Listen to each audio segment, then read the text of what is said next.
주황색 내가 내는 뭘 yeah. Other rappers ain't in the cut yeah. 신경 안 쓰고 있는 척. 안녕하세요, 솔방울 친구들, 태우그라피입니다. 지난 온라인 계약 첫 번째 강의에서 출석률이 아주 높았는데요. 열심히 수업에 참여해준 솔방울 친구들 모두 고맙습니다. 인강의 홍수 속에서 어떻게 하면 부담 없이 한국지리 학습을 효과적으로 할 수 있을지 매일같이 고민하고 있습니다. 지금까지는 나름 선방하고 있는 것 같아요. 오늘은 세 번째 단원 지리정보와 지역조사를 함께 공부하겠습니다. 지난 강의가 끝나고 자막이 필요한지에 대한 설문조사를 실시했었죠? 결과는 압도적으로 필요하다는 의견이 많았습니다. 네, 만들겠습니다. 네.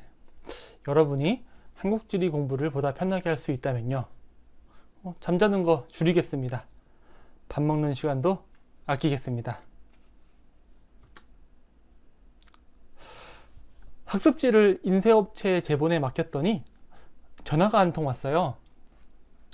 빈칸이 많은데 혹시 파일 잘못 보낸 거 아니냐고 묻더군요. 빈칸은 학생들이 공부하면서 채워넣을 부분이라고 대답했습니다. 학습지에 생각보다 빈 공간이 많죠? 여러분들이 다 채워넣어야 합니다. 한 단원 학습이 끝나면 개념지도를 먼저 그려봅시다. 개념지도는 키워드를 중심으로 전체 내용을 구조화하는 학습 방법이에요. 이미 학습지가 요약 정리 형태라서 키워드를 찾기가 그리 어렵진 않을 거예요. 전체 구조를 개념지도를 통해 파악하는 과정에서 자연스럽게 공부한 내용이 머릿속에 저장될 거예요. 오늘 공부한 내용 중에 꼭 기억해야 될 핵심 내용은 비주얼 싱킹으로 정리할 거예요. 잠시 영상을 멈춰놓고 이 그림에 나와 있는 비주얼 싱킹의 원리를 따로 필기해 두세요. 비주얼 싱킹은 핵심 내용을 그림과 간단한 표현에 머릿속에 장기 기억으로 저장하는 학습 방법입니다. 그런데 아마 개념지도와 비주얼 싱킹으로 공부한 내용을 정리하기가 그리 쉽지만은 않을 거예요. 하지만 기억해 두세요. 쉽게 공부하면 쉽게 잊혀집니다. 반대로 말하면 어렵게 공부하면 쉽게 잊혀지지 않아요. 예를 들어 볼까요?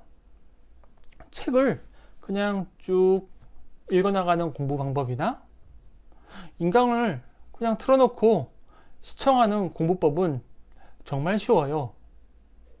읽고 듣는 순간에는 이해가 되는 것 같거든요. 그런데 이건 착각이에요. 금방 잊혀지기 때문입니다. 어렵게 공부하는 습관을 들이세요.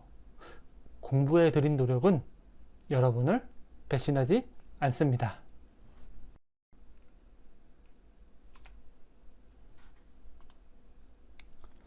자, 그럼 오늘 수업의 첫 번째 주제, 지리정보의 이해와 이용 들어가겠습니다.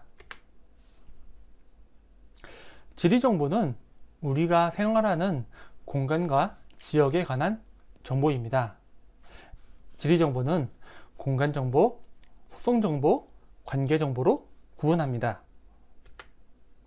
공간정보는 위치와 형태에 대한 정보입니다. 화면에서 양구의 위치와 형태를 표시한 지도 보이죠? 양구는 강원도에 위치해 있습니다. 강원도에서도 휴전선과 인접한 북쪽 끝에 있습니다. 이곳이 이전에 선생님이 설명했던 국토 정중앙 양구입니다. 수학여행 때 우리 아이들 데리고 가서 고생만 했던 그곳이죠. 이처럼 위치와 형태에 대한 지리 정보를 공간 정보라고 합니다. 속성 정보는 지역의 자연적, 인문적 특성에 대한 정보입니다. 이 표를 볼까요? 양구군의 인구는 24,000명 정도 됩니다. 성비는 116으로 남자가 많은 편인데요. 휴전선 인근이라 군부대가 많기 때문이겠죠. 이처럼 지역의 자연적, 인문적 특성에 대한 정보를 속성 정보라고 합니다. 관계 정보는 다른 지역과의 상호작용 및 관계에 대한 정보입니다. 강원도 깊숙이 위치해 있는 양구군은 과거에는 교통이 불편해 접근성이 낮은 지역이었습니다. 그런데 최근에는 고속도로, 철도 등 양구군과 연결되는 교통망이 크게 개선되면서 관광객 수가 증가하고 있습니다. 또 이러한 발달된 교통망 덕분에 지역 농산물 판매에도 큰 도움이 되고 있다고 하네요. 이처럼 다른 지역과의 상호작용 및 관계에 대한 지리 정보를 관계 정보라고 합니다. 지리 정보는 공간에 대한 정보입니다. 그래서 공간을 그려낸 지도로 표현될 때 강력한 힘을 발휘합니다. 대동여 지도를 한번 떠올려 봅시다. 이해되죠? 지리 정보를 표현하는 대표적인 방법 중 하나가 통계 지도입니다. 지금부터는 통계 지도의 종류 및 특성을 간단히 알아보겠습니다. 통계 지도에는 전묘도, 등치선도, 단계 구분도, 도형 표현도, 유선도 등이 있습니다. 전묘도는 통계 값을 일정한 단위의 점으로 찍어 표현한 지도입니다. 전묘도는 지리 현상의 분포를 표현하는 데 적합합니다. 등치선도는 같은 통계 값을 지닌 지점을 선으로 연결하여 표현한 지도입니다. 이 지도는 등운선, 단풍 예정일과 같은 연속적인 자료를 나타내는 데 적합합니다. 등치선도는 기후 단원에서 자주 보게 될 지도의 유형입니다. 단계 구분도는 통계값을 몇 단계로 구분하고 음영이나 패턴을 달리하여 표현한 지도입니다. 이 지도는 경지 이용률과 같은 등급을 나눌 수 있는 자료를 표현하는 데 주로 이용됩니다. 도형 표현도는 통계값을 원이나 막대 등의 도형으로 나타낸 지도입니다. 이 지도는 자료의 공간적 차이를 표현하는 데 적합합니다. 마지막으로 유선도는 지역 간 이동에 대한 통계값을 방향과 굵기를 이용하여 표현한 지도입니다. 이 지도는 이동의 방향과 크기를 표현하는 데 적합합니다. 다음으로 지리 정보를 표현하는 것뿐만 아니라 공간 분석을 통해 다양한 의사결정을 도와주는 지리정보 체계에 대해서 알아보겠습니다. 지리정보 체계, 줄여서 GIS는 다양한 지리정보를 수치화해 가공, 분석, 처리하여 표현하는 도구입니다. GIS 프로그램을 실제로 열어보면 정말 수많은 기능이 있는데요. 선생님이 대학 때 제일 골치 아팠던 과목이 GIS였어요. 정말 다양한 기능이 있고 어렵더라고요. 이러한 기능 중 우리가 고등학교 수준에서 알아둬야 할 기능은 중첩 분석입니다. 이건 쉽습니다. 중첩 분석은 다양한 조건을 층으로 만든 후 이를 중첩, 즉 겹친 형태로 분석해서 최적의 조건을 만족하는 지역을 선정하는 방법입니다.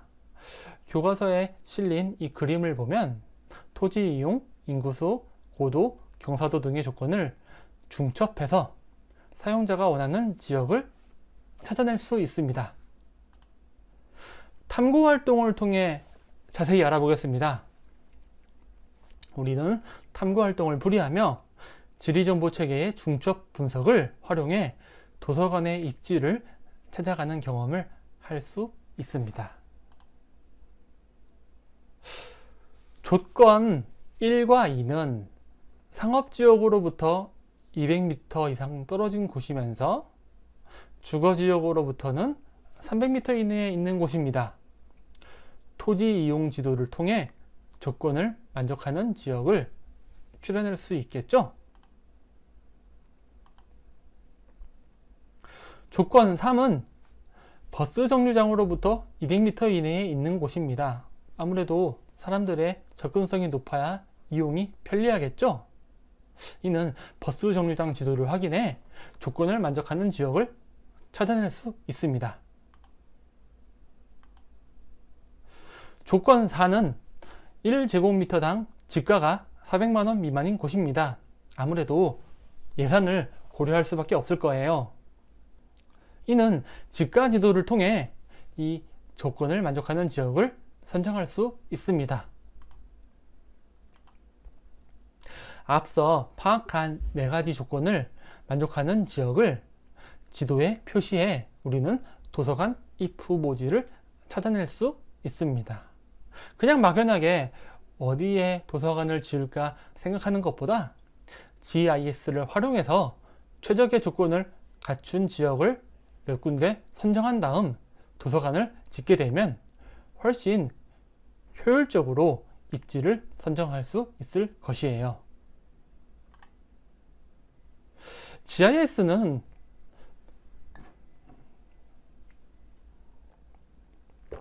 컴퓨터 프로그래밍이기에 종이에 인쇄되는 시험지에선 그 기능을 있는 그대로 평가하기 어렵습니다. 그래서 앞서 공부했던 탐구활동과 비슷한 유형의 문제가 기출문제에 종종 등장합니다. 실제로 이러한 유형의 문제를 풀이해 보면 지도에서 만족하는 지역을 샤프로 하나하나 표시해 나가며 쉽게 답을 찾을 수 있습니다. 지레 겁먹지 말고 천천히 주어진 조건을 찾아가면 그렇게 어렵지 않습니다. 모의고사에 종종 등장하는 유형이니 잘 숙지해 두면 좋겠습니다.